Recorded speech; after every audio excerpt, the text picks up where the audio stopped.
మిమ్మల్ని అందరినీ కోరుతున్నా, ఈరోజు మీ పట్టుదల నేను చూశాను. మిమ్మల్ని అందరినీ మనస్ఫూర్తిగా అభినందిస్తున్నా. ఈరోజు ఇక్కడికి వచ్చిన వాళ్ళు కొంతమంది రాష్ట్రంలో ఇప్పటికే వలసలు ప్రారంభమయ్యాయి. ఎక్కడికక్కడ రాష్ట్రాన్ని కాపాడుకోవాలన్న ఆలోచన ఉండే ప్రతి ఒక్క వ్యక్తి జగన్మోహన్ రెడ్డి ఇంటికి పంపించడం తప్ప వేరే మార్గం లేదని చెప్పి కూడా నేను మీకు తెలియజేస్తున్నా. అతనికి అర్థమైపోయింది, సినిమా అయిపోయింది, ఇంకేం ఉండదు, అది అర్థమైపోయింది. కాబట్టి ఇప్పుడు అంటున్నాడు, నేను 92 మంది ఎమ్మెల్యేలు మార్చేస్తాడంట.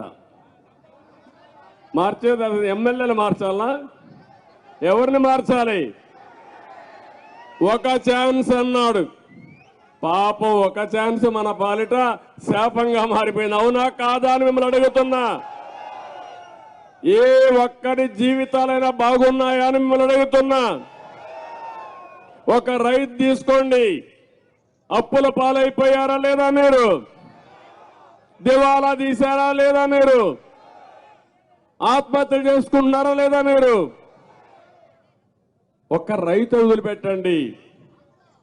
అక్వా రైతు, మా తమ్ముడు చెబుతున్నాడు, అక్వా రైతు. ఒకప్పుడు అక్వా రైతు రొయ్య మార్గం మీసాలు మెలేసే పరిస్థితి ఉంటే ఈరోజు ఏ పరిస్థితి మీది?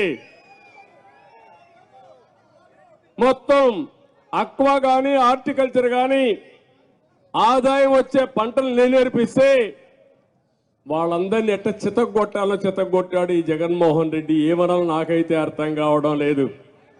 మళ్ళీ నేను వచ్చిన అక్వా రైతాంగాన్ని బాగుపరుస్తామనే వారికి చాలా ఇబ్బందులు ఉంటాయి.